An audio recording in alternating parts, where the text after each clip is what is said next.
Mobile command and control देखिए, जब artillery की गन्स फायर करती हैं, they need to move in what we know है शूट एंड स्कूट। अच्छा, राइट, आपने फायर करा, आपने अपनी लोकेशन चेंज करी, क्योंकि काउंटर बॉम्बार्डमेंट होती है। ठीक है। अब when you say mobile command and control, everything needs to be control through a certain station. Right. एक सेंट्रल स्टेशन होगा, तो ये गाड़ियां फौज ले रही है, और इस गाड़ियों के through you can control the radars, you can control the guns, you can control the computers, all the while being on the move. Net centric. Net centric. अच्छा, नेटवर्क के तहत, नेटवर्क से जुड़ा हुआ ये कमांड एंड कंट्रोल सिस्टम होगा। कई गाड़ियां होंगी, वो सारी नेटवर्क के तहत जुड़ी हुई होंगी, बाकी शस्त्र अस्त्रों से भी नेटवर्क के तहत जुड़ी हुई होंगी, और इस तरीके से इनकी लोकेशन पता कर पाना मुश्किल। आपको सरलीकरण, एक कंट्रोल सेंटर आपका है, आपके आर्टिलरी यूनिट्स हैं चारों तरफ, वो नेटवर्क पे है, आपको पता है अगर दुश्मन वहां है उसको मारने के लिए मुझे इसका इस्तेमाल करना है। अच्छा, तो पहले टैंक वगैरह जो पहले कमांड में मूव होते थे, अब उनको और ज्यादा नेटवर्क के तहत जोड़ दिया जाएगा। अब आपका हेडक्वार्टर मोबाइल हो गया। नेटवर्क सेंट्रिक वॉरफेयर का एक सबसेट हो गया। तो ये नेटवर्क सेंट्रिक वॉरफेयर के साथ जब आप जुड़ जाते हैं, तो हमारे आकाश तीर ने इस बार बताया एयर डिफेंस सिस्टम ने कि अगर नेटवर्किंग हो गई सही तरीके से, तो आपको मालूम है किस तरह का थ्रेट आ रहा है, कहां से आ रहा है। जमीन का आकाश तीर है, ये जमीन वाला आकाश तीर है। इसका और सरलीकरण हो गया, क्योंकि उधर आपने देख लिया था HQ-9 वगैरह की जैसी लोकेशन भारत को मिली, भारत ने कुछ डमी भेजे, उनको लोकेशन मिली और सिटिंग डक की तरह उनको मार दिया गया। इस तरीके से सिटिंग डक ना बनने पाए, इसलिए मूव करते रहना है, इसीलिए मोबिलिटी के साथ कमांड एंड कंट्रोल सिस्टम। अगली खबर S-500 को लेकर रूस का भारत को बड़ा ऑफर। अगली खबर फ्लैश कीजिए, भारत में ही बनाने और तकनीक ट्रांसफर का ऑफर। डील में भारत को सिस्टम दूसरे देशों को बेचने की भी इजाजत मिलेगी। लीजिए, वाह, ये होता है। देखिए, ये किसी देश के मादे का बढ़ना बताता है। आप बताइए सर। नहीं, ये यारी दोस्ती भी है। आप ये देखिए, मैं आपको बताता हूं, आपने S-400 लिया, अमेरिका के प्रेशर के बावजूद लिया, काटसा की जो तलवार आपके सर पे टंग रही थी उसके बावजूद लिया, और अब S-500 इससे बेहतर प्लेटफॉर्म नहीं है, और रशिया ये कह रहा है कि आप खरीदिए। रशिया ने यही ऑफर आपको Su-57 के लिए भी दिया था, सेम 100% ट्रांसफर ऑफ टेक्नोलॉजी। और देखिए, रशिया कह रहा है आप बनाओ, हम आपको बनाना बताएंगे, सिखाएंगे, और एक बार आप बना लोगे ना, फिर आप बेच भी देना। इससे बढ़िया और क्या। गौरव, इसमें एक छोटी सी बात है जी, वो चूंकि ये डिफेंसिव सिस्टम है जी, एयर डिफेंस का सिस्टम है, इसलिए पिछली बार S-400 पे हमें इसको कंसीडर करके काटसा नहीं लगाया था। काटसा नहीं लगाया। तो अब ये भी एयर डिफेंस सिस्टम है, तो शायद इसकी खास बात ये रहेगी कि स्टेल्थ एयरक्राफ्ट को भी पकड़ सकता है। पर सर एक बात है कि ट्रंप जो है, ट्रंप इससे भी दुखी है। While this is air defense, while this is air defense, and only हमें बचाने का तो साधन दो। नहीं, S-400, S-500 किसी को जाके आप कहीं पे किसी का इलाका तो बर्बाद नहीं कर सकते, वो तो खुद को बर्बादी से बचाने का है। ट्रंप इसमें भी दुखी है, ये प्रॉब्लम है। और दूसरा ये है कि हिंदुस्तान ने S-400 को जो ऑपरेशन सिंदूर में एकदम प्रूव कर दिया है, that is an excellent system and particularly when integrated with Akash Teer. Absolutely great, we are the best air defence system today. और दूसरी तरफ हमारी ब्रह्मोस ने भी जो नाम ऊंचा किया है, रशिया की भी नाम ऊंचा किया है। तो यही कमाल की बात है कि न सिर्फ आपको ये टेक्निक के संदर्भ में टेक्निक मिलेगी, बल्कि आप बनाइए और दूसरे अपने मित्रों को बेचिए। ये आपके एक मित्र की तरफ से बड़ा एश्योरेंस, और साथ में आपके बढ़ते कद का परिचायक भी। और इस बीच अगली खबर यह कि ईरान से S-400 परीक्षण की खबर है। इस्फहान के पास S-400 का ऑपरेशनल टेस्ट हुआ है। S-400 की तैनाती से अब ईरानी स्पेस में घुसना आसान नहीं होगा। ईरान के पास S-400, ईरान को मदद करेगा रशिया, ये बात तो रशिया ने कही थी।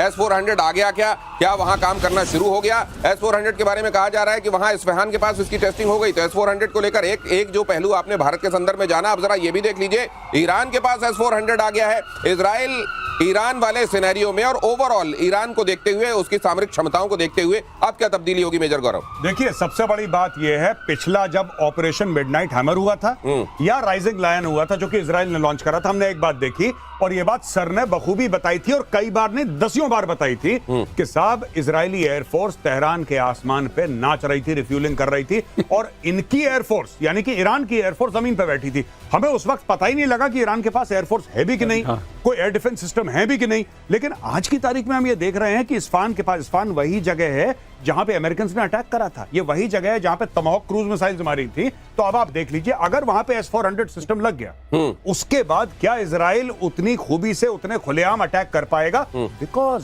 S-400 के पास वो क्षमता है कि इनके जितने भी जनरेशन के फाइटर्स हैं, ये सबको बोलेंगे भाई साहब ऊपर से जरा नीचे आ जाओ। अच्छा, S-400 इतना काबिल है। Then they will think 10 times before entering Iranian airspace। लेकिन वही बात है जो आपने पहले पूछा कि बॉस आया कहां से। ये बीच में जो कई बार एयरप्लेन्स निकलते हैं और कहते हैं कि ईरान के पास जाने के बाद उनका पता नहीं चलता है कहां उतरे, कहा जा रहा है कि उनकी लोकेशन कुछ और होती है जहां जाकर लैंड होना होता है और अचानक वो ईरान में टच डाउन कर जाता। क्योंकि अगर इनके पास अगर आज से 2 महीना पहले S-400 होता तो प्लेन गिराते। इनके पास नहीं था। और अगर होता तो इस्फहान के पास होता, अगर होता तो फोर्डो के पास होता, क्योंकि नेचुरली उनको डिफेंड करना है। अब ये कह रहे हैं कि टेस्ट हो गया है, अब ये कह रहे हैं हमारे पास आ गया है, तो ये देखना है कि भाई दिया किसने। तो देने वाला तो एक ही है, देने वाला एक ही। लेकिन एक बात और है, जहां पर ये कहा जा रहा था, मेदवेदेव तो ये कह रहे थे कि परमाणु हथियार तक हम देने के बारे में सोच रहे हैं ईरान को। उसमें S-400 मतलब कम से कम वो बात की गई, ये तो आया। लेकिन आया कैसे? सबसे बड़ा सवाल है कि ये समुद्र के रास्ते से आया, ये जहाज के रास्ते से आया, ये पहुंच गया। आपको क्या लग रहा है कैसे आया? छोटा मोटा चीज तो है नहीं, ठीक है, पहुंच गया। इंटरसेप्टर मिसाइल्स भी गई, ऊंट की चोरी है, झुक के नहीं होती। हाँ, लेकिन एक बात मुझे समझ में आ रही है, एक तकलीफ होगी ईरान को, गौरव, इनके पास आकाश तीर और IACCS नहीं। तो इसको मैंने उड़ा लूप का जो जिक्र एक बार हम लोग करते थे, इंटीग्रेटेड सिस्टम। हाँ, सो नेट सेंट्रिसिटी नहीं होने से एक आइसोलेटेड फॉर्म से, लेकिन ये क्या करेगा, एरिया डिफेंस बड़ा अच्छा करेगा। हाँ। ये जो फोर्डो है, इस्फहान है, नतांज है, इनके बीच में खड़ा होकर के उनको ये बड़ी ताकत से रोकेगा। और खास तौर से अगर आप कोई बैलिस्टिक मिसाइल लेके आएंगे या उस GBU-57 लेके अगर B-52 लेके आ गए, वो बहुत बड़ा जहाज है।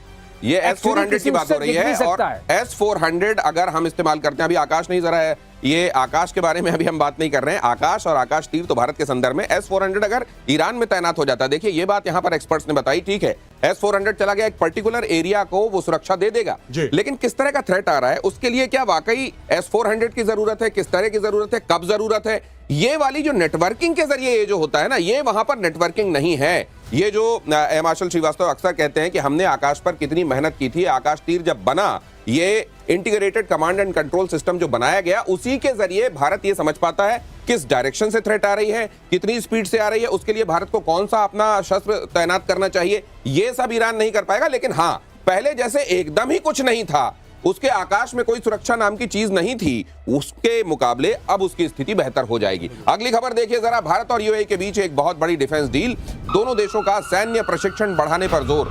UAE ने मेक इन इंडिया और हथियार खरीदने के संदर्भ में ये बात कही है, अपना इंटेंट जाहिर किया है। आकाश, ब्रह्मोस मिसाइल और तेजस की डिमांड भारत के संदर्भ में ये कमाल है कि भारत ने ये न सिर्फ अपना दुनिया भर में लोहा मनवाया है, बल्कि उसके हथियारों की अब दुनिया भर में मांग देखिए। और इसीलिए मेजर गौरव आर्य कहते हैं कि आपको ऑपरेशन सिंदूर रोकना नहीं चाहिए। अपने यहाँ आप अपनी फायरिंग रेंज में जो प्रैक्टिसेस करते हैं वो बंद कर दीजिए। अब वहां पर आपको पाकिस्तान मिला हुआ है, पाकिस्तान में पूरे हथियारों की आप क्षमताओं का प्रदर्शन कीजिए और वर्ल्ड ओवर आपका मार्केट खुला हुआ है। आपको भगवान ने एक चांदमारी दी है टुवर्ड्स योर वेस्ट, आप चांदमारी का इस्तेमाल करें। खैर, coming back to a very very important point जो आप बात करते हैं ना, कि देखिए कि अब डिमांड हो रही है आकाश की, अब डिमांड हो रही है पिनाका की, अब डिमांड हो रही है ब्रह्मोस की। क्यों? पहले इतनी डिमांड नहीं थी, डिमांड पहले भी थी लेकिन इतनी ज्यादा नहीं थी। अब आपने उसको फंक्शनल करके दिखा दिया है, अब आपने दुनिया को दिखा दिया है कि साहब इस तरीके से इस्तेमाल होता है, इतना सक्षम। और आपने एक और चीज दिखा दी है जिसके बारे में चाइना खुश नहीं है। आपने ये दिखा दिया है कि जो आपके मिसाइल्स हैं उसको चाइना का एयर डिफेंस सिस्टम नहीं रोक सकता, और आपने ये भी दिखा दिया है कि जो चाइना की मिसाइल्स हैं उसको आपका एयर डिफेंस सिस्टम रोक सकता है। एक चीज हुई गौरव जी, एक लड़ाई हुई, ऑपरेशन सिंदूर ने ये काम किया कि हमें बड़े बड़े दुश्मन दे दिए जी, हल्के फुल्के नहीं, बड़े बड़े। लेकिन ये जो तेजस जा रहा है उसमें ट्रम्प जी भी बड़े खुश होंगे डील में। पूछिए क्यों? क्योंकि इंजन तो उनका लगेगा ना, वो कहेंगे लीजिए कुछ नहीं तो कम से कम इंजन तो बेच रहा हूँ। तो ये जो है डील के मामले में, इसमें ट्रम्प शायद सोचेंगे ठीक ही है, जाने दो इसको, माल हमारा इंजन बिकेगा। मुझको लगता है अब ट्रम्प जी की जो हालत है, ट्रम्प साहब के पास मान लीजिए उनका कोई केक भी लाया जाता होगा ना, तो उसमें डील लिख के लाया जाता है। उनको सब जगह बस डील की ही भाषा और डील के ही संदर्भ में चीजें समझ में आती होंगी। अगली खबर ये देख लीजिए कि